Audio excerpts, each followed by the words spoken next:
मी रमेश नारायण कनकी, राहणार सोलापूर. मला जानेवारी 2020ला हार्ट अटॅकचा किंवा हृदयविकाराचा त्रास झालेला होता. त्यावेळेला मी माझ्या सोलापूरमध्ये अँजिओग्राफी केली होती. त्याच्यामध्ये मला 3 ब्लॉकेज सांगितले होते. एक ब्लॉकेज होता 20% आणि दुसरा ब्लॉकेज होता 60% आणि त्यानंतर एक ब्लॉकेज होता 75%.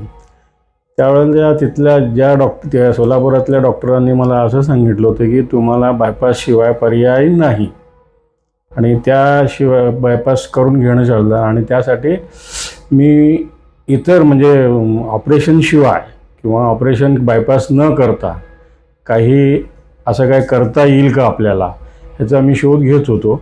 त्यावेळेला माझा मुलगा पुण्यात राहत असताना त्याच्या मित्राच्या वडिलांना असा त्रास जाणवला होता आणि ती व्यक्ती साधारणपणे वय 75 ते 80च्या वयापर्यंत होते. ते साधे 4 पावलंसुद्धा चालू शकत नव्हते. त्यांनी असं सुचवलं होतं की त्यांना असं कोणीतरी सुचवलं होतं की शनिकृपा हार्ट केअर सेंटरमध्ये त्याचं ट्रीटमेंट आहे असं. म्हणून मी इथं आलो होतो. त्यावेळेपासून मी ह्यांची ट्रीटमेंट घेत आहे आणि आज 2026ला आहे.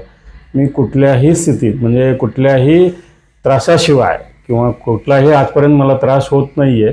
त्यांनी जे काय वर्षभरात जे काय मला ट्रीटमेंट देतात त्यामुळे मी माझं रोजचं जीवनमान मी आता सायकल चालवतो आहे, सध्या सकाळी वॉकिंग करतो आहे आणि एक साधारण योगा 6 ते 8 पर्यंत वॉकिंग आणि योगा हे मी करतो आहे.